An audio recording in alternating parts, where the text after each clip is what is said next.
Hello, welcome back. My name is Ari, and this week we're answering the age-old question. Does size matter? In this video, I'm going to be reading 6 books, 3 categories, and the books are going head to head to determine if shorter books or long books are better.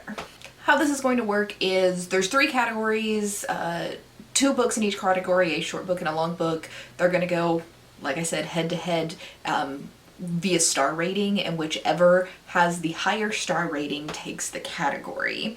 Because there's 3 categories, there's no possibility for a tie. We're going to have a winner. Although you could tell, like, physically the difference between the short books or the long books.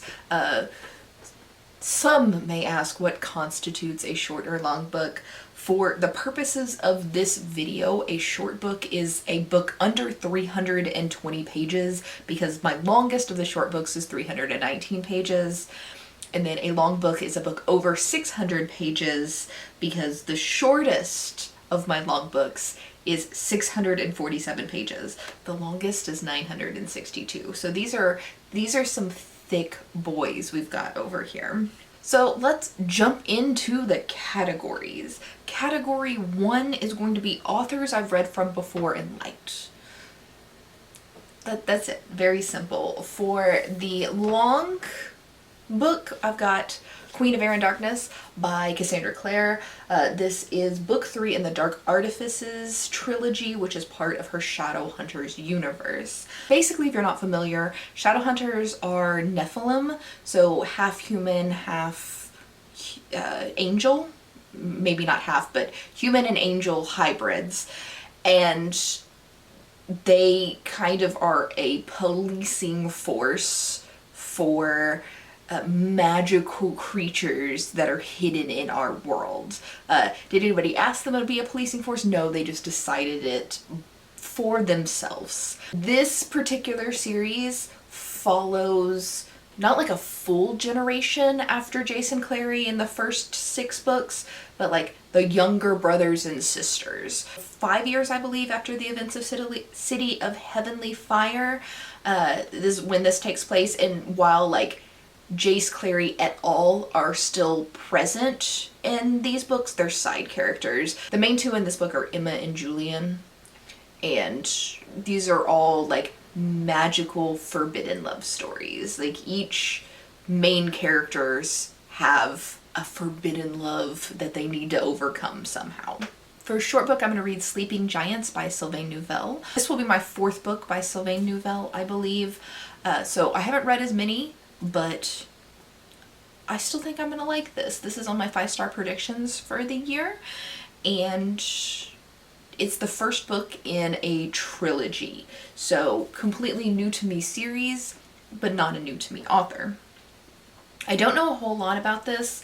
I just know a girl falls into like a giant hand and then aliens. I think. But yeah, that's all I know about this. I just know I like the author, and hopefully this is as good as I think it's going to be. Category number 2 is one of my favorite genres, and that is dystopian. For this, I'm reading 2 wildly different types of dystopian. First up is Battle Royale, obviously my thick book. This is the shortest of my thick books. This is like violent Hunger Games like dystopian, except for this existed before the Hunger Games, so I think she ripped this off. Just kidding. In Japan, in this like alternate universe or futuristic Japan, the youth are very problematic. So every year the government chooses a class, like not a social class, but like a school class of students, and these students are taken to this abandoned island and have to fight to the death. Like, you're all on this island, the last person alive wins, and then you can continue on with your life, but everybody else in your class is dead. And that's basically what this is. It's, like I said, it's very Hunger Games, but this existed before Hunger Games, and it There's a movie that I want to say like late 90s, early 2000s that is B-movie perfection, and the reason that I wanted to read this book. For short dystopian, I am doing something a little bit slower. This is Moon of the Crusted Snow, and this follows a small Anishinaabe, I think is how you say it, community in northern Canada. And they're mostly cut off from the rest of society all the time anyway, but it's like really bad this winter, and then people start showing up from the south. I don't know if it was like the southern part of Canada or even into the US, and they bring stories about like the horror of the world and society collapsing, and this community is just kind of like chilling through the end of the world. The last category is my kind of wild card category. It's going into the unknown, and for this one I am going to read two books that I have absolutely no interest in, and I didn't pick out for myself. And I don't really know what they're about. So for the long book, I'm reading The Goldfinch by Donna Tartt. This is the longest one I have on here. I don't know much about this other than this came in a book box, and it was like a book box that gave me a classic book.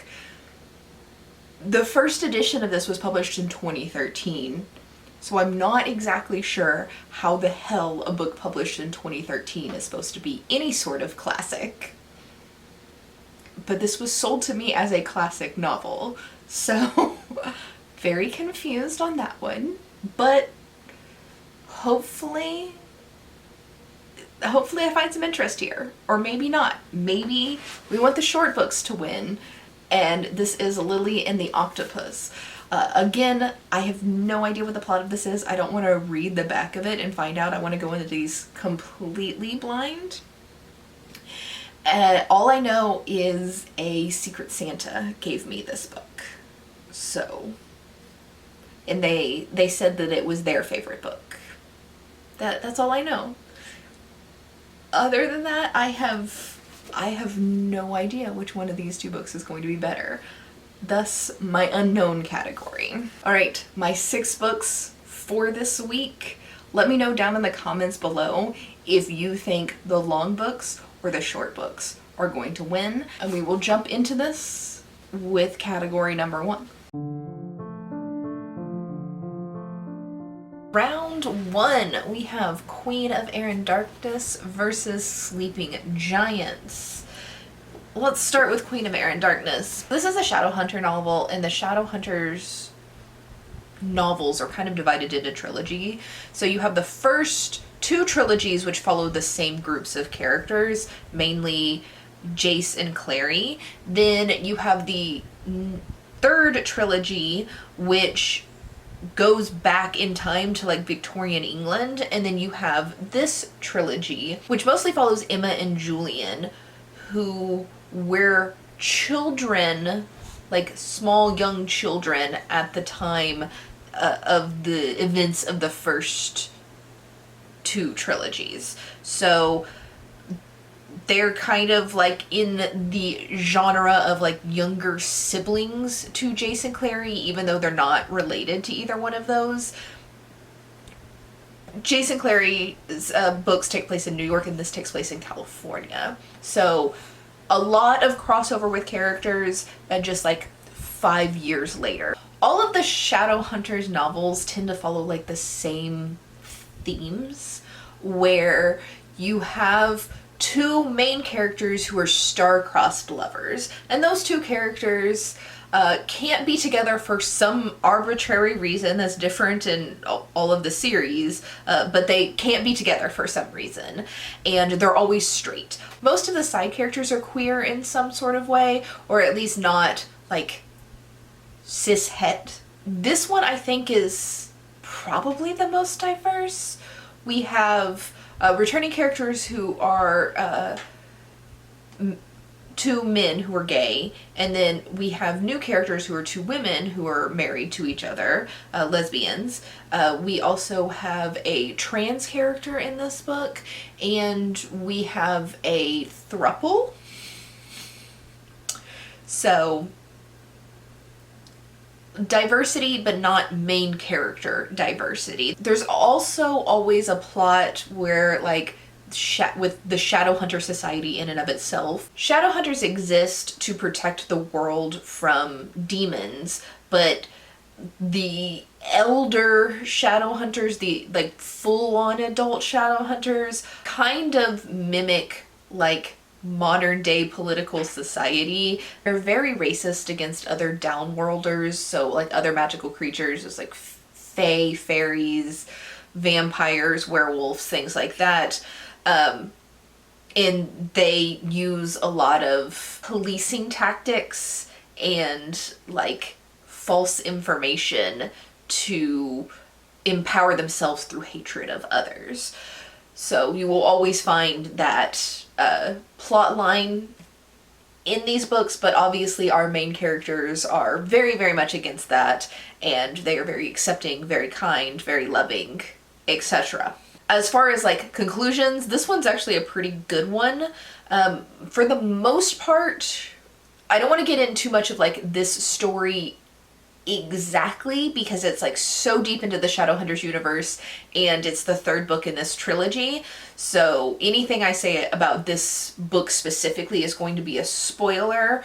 Other than like I enjoyed it. It definitely ends open-ended enough that we could get another trilogy, either in like the next generation or even like a few years down the road.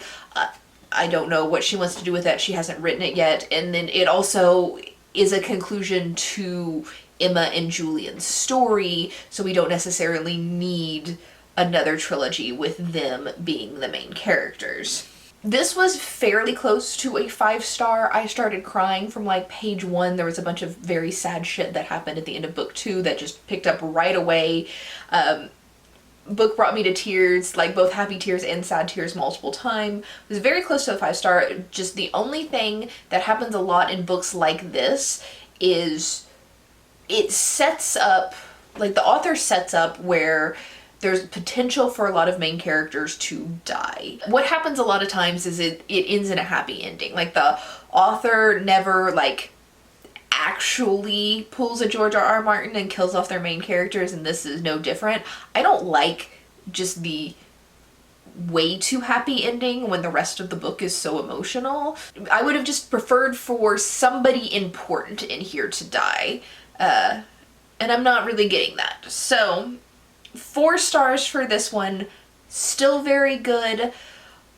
I wouldn't widely recommend Shadowhunters to everybody. This is something like you're going to need to want to read fantasy romance with like a lot of conflict in the relationships. And if you don't like that, you're not gonna like Shadowhunters books. On to Sleeping Giants. This one, I didn't realize this when I started, but the whole thing is told in like interviews and newspaper clippings and journal entries and stuff like that. So this is more of like a not really mixed media, but definitely not like a traditionally told novel. If you liked something like World War Z, this is told in the same way. This is about a woman who, as a young girl, she falls into like a giant hand statue and then goes on to become a physicist. Coincidentally, she didn't actually become a physicist because of the hand, but she goes on to become a physicist, and then once they start finding more body parts while she's an adult, she gets put in charge of like putting this giant statue together and then trying to like determine like what is this, where's it from, and what is it used for. Think aliens. That's basically what this entire book is about. Interviews about like what is happening, what's going on, journal entries, what people are experiencing while working on this giant alien statue thing. I thought this was really good. I really, really loved it. The only thing that kept this one from being a 5-star, this is also a 4-star, is with the way that it's being told, where it's all via interviews, it's very hard to like give an emotional attachment to the characters, because we're not like in their heads or experiencing it from any one perspective. We're just reading reports, interviews, journal entries. So a little bit with the journal entries, but those are not the most prevalent way that this story is told. They both got 4 stars. Which one's better? I'm gonna say this one got closer to a 5-star. I enjoyed this one a little bit better. So, but they're both very good, at least in my opinion. Very, very different kinds of stories. This one I would definitely recommend more widely than this one, but I think this one was closer to a 5-star, so I'm gonna give this one, or this round, to the short books. Yay! Round 2, we have Battle Royale versus Moon of the Crusted Snow. Again, we'll start with the thicker book.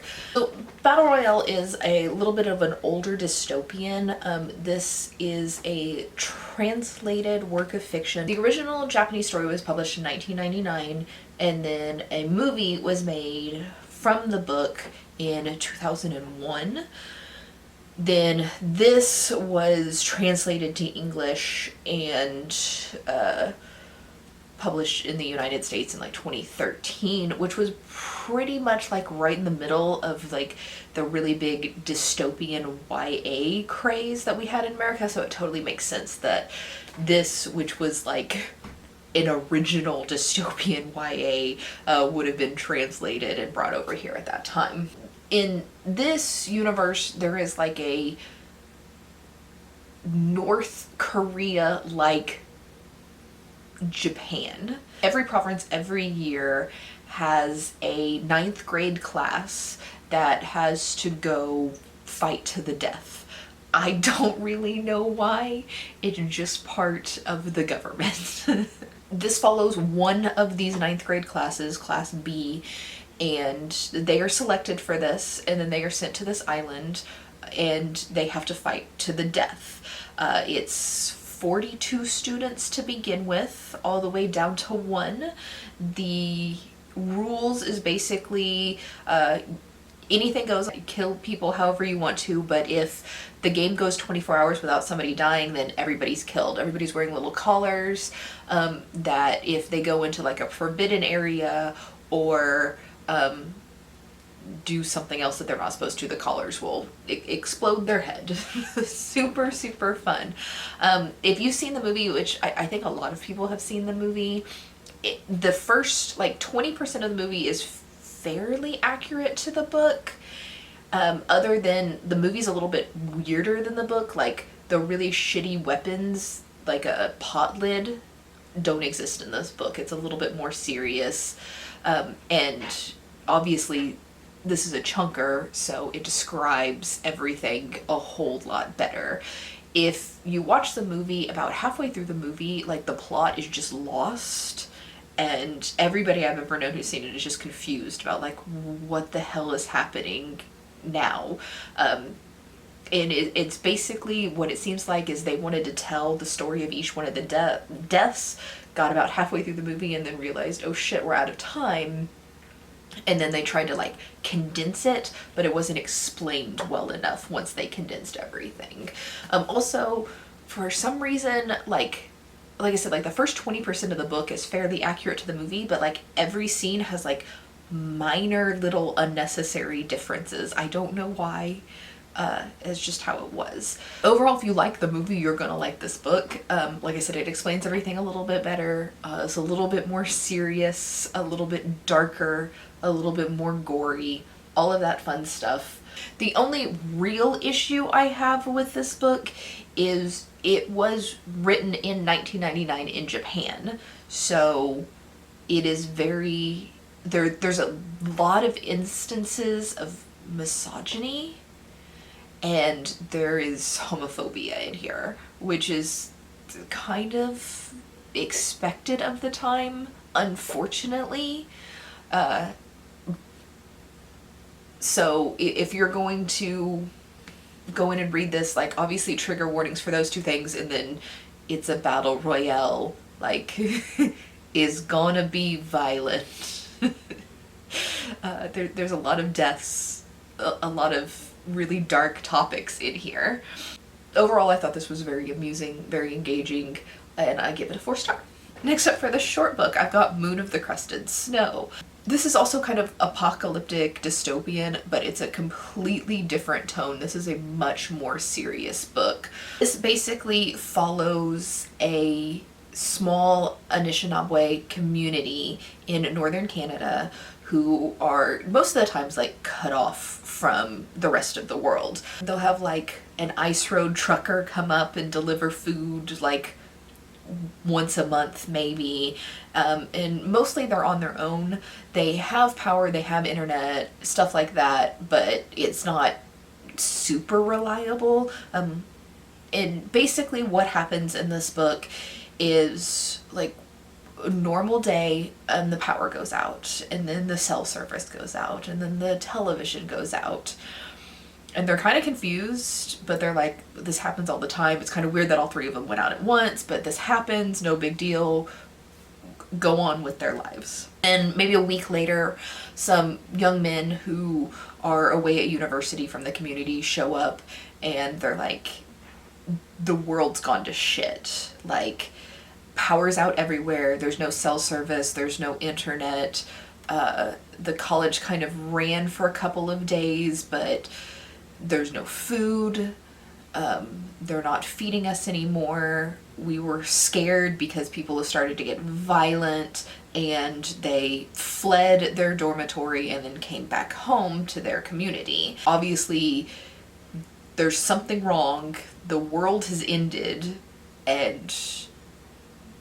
but we don't know like what happened, because this is not that type of book. This isn't a discover what happened. It's just, hey, something happened, the world's kind of ended, everything's collapsed, society has collapsed, and this group of people are surviving on a northern Canadian reservation. Winter, far up north, they don't really have, like, they have food, they know how to survive the winter, but this isn't like a place for growing and stuff like that. So it's kind of the community trying to get through this winter.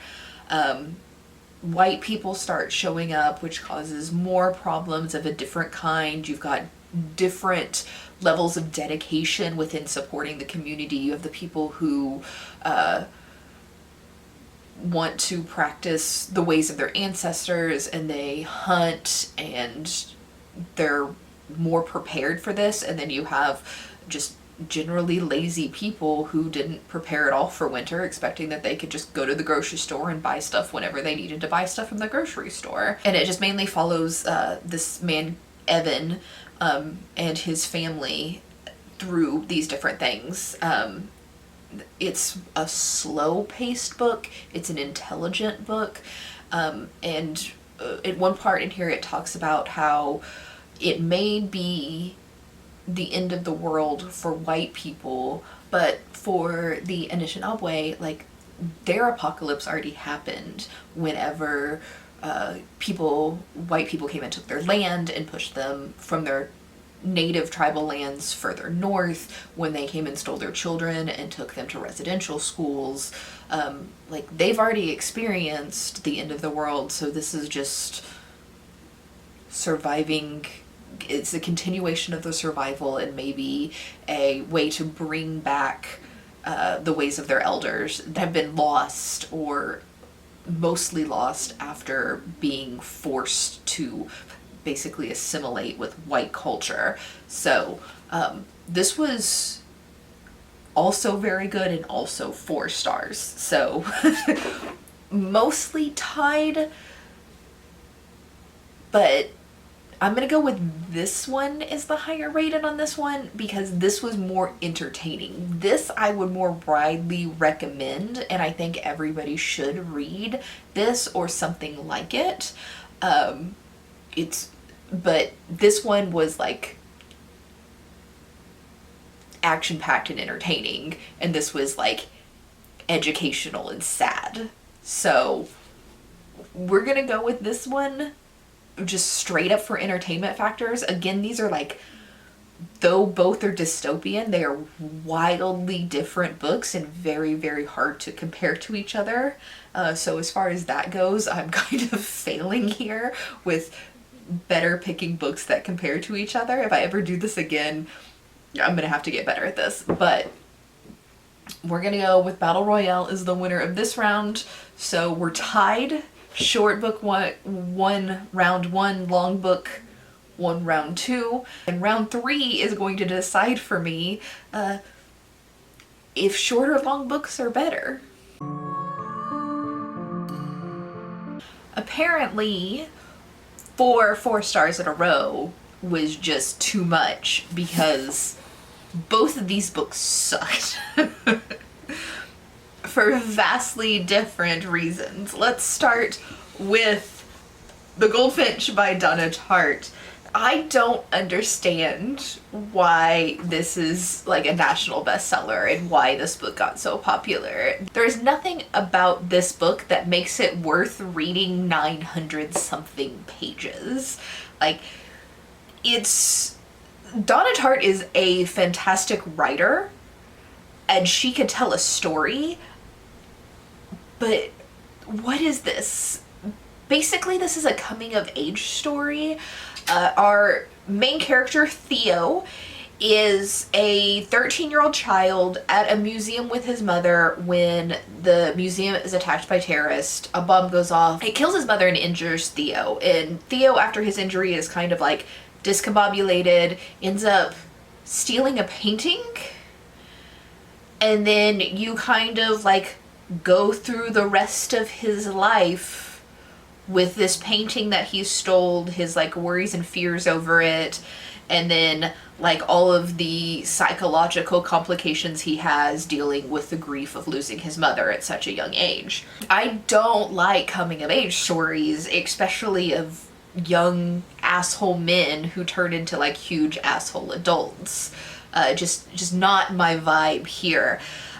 Theo is an awful human being, and I understand that I should feel more sympathy for him and everything like that because of the loss of his mother and the other like tragedies that happen with his life. And I would like to think that if he was a real person, I could probably be more understanding, but as a character in a book, not so much. I personally feel in fictionalized narratives like this that there should be like some lesson learned and some consequences, so people don't like try this shit in their real lives. And this man faced absolutely no consequences for being like a abusive, drug addicted asshole. Like, yeah, your mom died, but you were kind of a jerk even before then. And you like, he faced no consequences for any of the horrible shit that he did through his entire life. He just kind of like pulled his white guy card and got away with it all. And this is not my type of escapism. So yeah, I hated it. Thanks, I hated it. Like I said, Donna Tartt's an amazing writer, so I'm gonna at least give this 2 stars because I managed to get through this book simply due to the fact that she is an amazing writer and not anything else. As far as recommending it goes, maybe if you really, really, really like coming of age stories, you might like this. But if you're like the type of person to read like 1 or 2 books a year, I would not waste it on something this long. Like, there are better, much shorter things that you could read instead of this. For my short book, Lily and the Octopus. Do you know what this book is about? Because I sure as hell didn't going into it. This is about a dog who has a tumor and dies. Why would you not state that up front? Like, even the back says, like, the magic of this novel is in the read, so we don't want to spoil it by giving away too many details.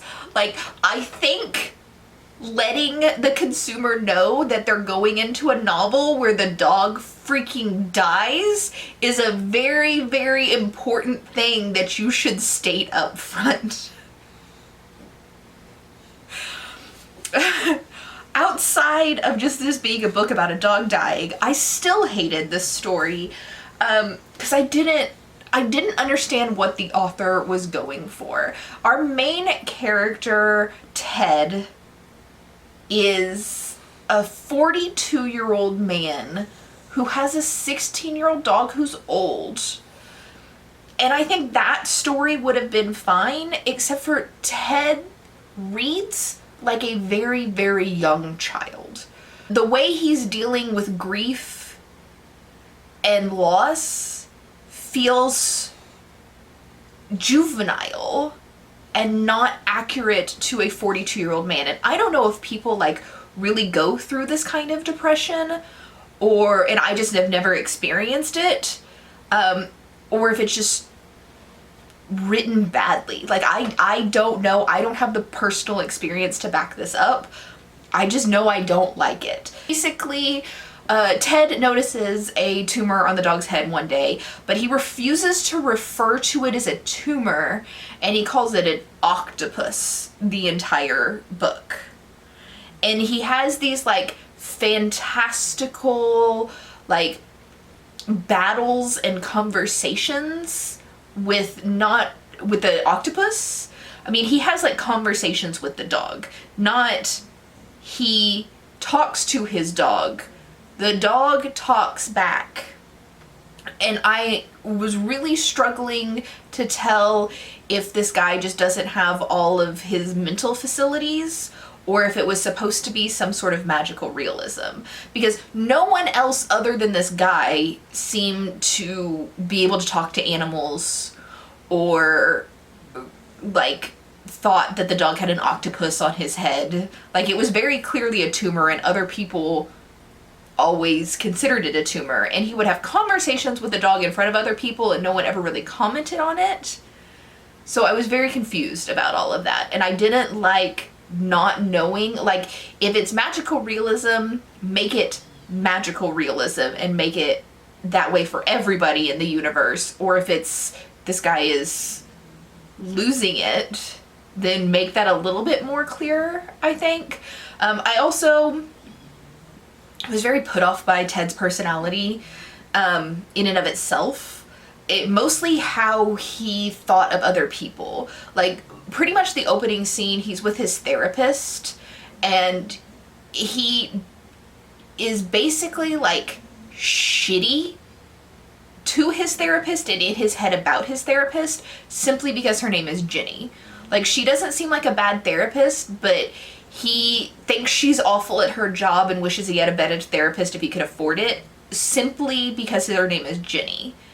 So, like, I don't like the character. I was very confused throughout the entire book. It wasn't even as sad as it should have been, considering the subject matter, because I was so confused and put off by a 42-year-old man behaving like a small child when faced with loss. I don't think it was the author's intention to make this guy seem childlike, but that's how it came across. So, I don't know. I really, really didn't like this. I think I'm gonna give it a 1 star. Like, this was a really, really bad reading experience. So, with this being a 1 star, it means long books won. Like, I totally expected to have the short books win this one. But apparently size does matter, and you need to read longer books. That is not a scientific answer. I think you should read whatever you desire at the time, and potentially a mix of small and long books. This was all just for fun. But thank you for joining me on this ride. I need to go read something that I know is going to be really good after that last round. Wow, that was so bad. Anyway, thank you for being here. I will see you next week with a bunch of new releases and arcs.